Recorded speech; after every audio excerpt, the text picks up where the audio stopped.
Hey there, Future Gathering attendees. I am 2013 World Thumb Wrestling Champion James Tiger Monkey Isaacs, and did you know that you can give your own lightning talk at the Gathering 2015? What is a lightning talk, you ask? A lightning talk is when you get up and talk about something you're passionate about. Maybe it's a project you have. Maybe it's a video you enjoy. Maybe it's a life experience you would like to share. Okay, basically it's like a TED Talk, but you gotta do it really quick. You only get like 5 minutes.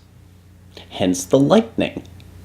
If you would like to give your own lightning talk, sign up at thegathering.org. And just to give you an idea of what lightning talks look like, we have some videos for you to enjoy. Enjoy. So I am a big fan of pretty much all of the modes of storytelling. I'm a lifelong bookworm. When I'm not here, usually I am talking about comic books on the internet or at a store. And so we have a lot of discussions about comics versus movies and books and games and how all those things are related. And so what has become increasingly interesting to me over time is this idea of the differences between the forms. So you kind of have category one. You've got books and comic books and these other things that are not time-based. They can have narrative or not. I tend to be more interested in the narrative ones. If you have language with no narrative, you've got poetry. If you've got language and narrative, you've got books. If you've got language, narrative, and visual elements, you've got comic books. If you've got visual elements without language or narrative, you've got the fine arts. So that's all over here. And then you have the time-based forms of art, which probably need a better term, but I haven't found it yet.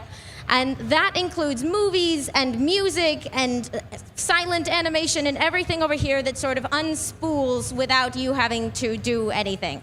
And again, if you've got sound with no narrative, you've got music. If you've got sound and narrative, you might have soundtracks or musicals or opera.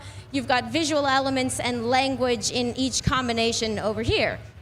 Now, the major advantage to things over here on the non-time-based side is that they can have a great deal of depth, because I stole this phrase from the comic book writer Mark Waid, who was talking about comic books versus animatics and other motion comics. And the way he described the stuff over here, books and comics, is that you, the reader or user, you control the flow of information. That's the main thing that separates this side from this side. And that's one of the reasons that you can go into so much depth in a book or a graphic novel that is hard to accomplish in something over here that has to go at the exact same rate for everyone viewing it. So you control the flow of information over here. You control how you consume that piece of art. You can stare at a painting forever. You can read a poem 100 times. That's part of the user experience over here. But over here, the time-based ones have a huge advantage that you don't have here, which is that they're very easy to consume socially. You can share the experience of listening to music or watching movies in a way that is pretty hard to manage over here now that we don't tend to sit around in our living rooms reading out of poetry books to each other, which should totally come back. But so the time-based forms have this great ability to be social experiences. And the non-time-based ones have a great ability to have depth because you control the flow of information. So,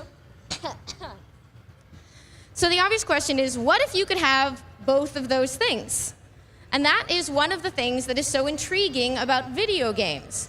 Because obviously choice in video games is a huge factor in storytelling, but the way in which you consume them also means that you substantially control the flow of information. You can hang out on the menu screen as long as you want. You can be in one room in Final Fantasy in the first village and open everything in there. You can read every bit of quest text in World of Warcraft. It's under your control, which means that you can move on at your own pace in most of these games. But they also make great shared experiences. As I think a lot of people have discovered, a lot of us have spent a lot of time playing games, and we've spent a lot of time watching games. Because it's sort of counterintuitive since the one person is in control, but it's actually really fun to see someone else navigate the world because you've got those sound cues and the visual cues and the created world that's going on around you. So video games have this amazing potential to have the best parts of both of these categories. And while they don't yet have the reputation for depth of, say, War and Peace, part of that might be because we haven't spent 2,000 years getting really, really good at them.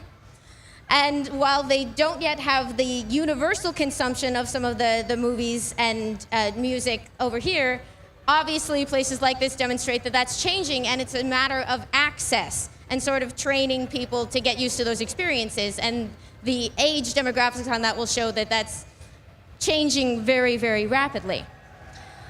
So that is the 5-minute introduction to what's so interesting to me about the different forms of storytelling and why video games might have the potential to be the most interesting of all of them.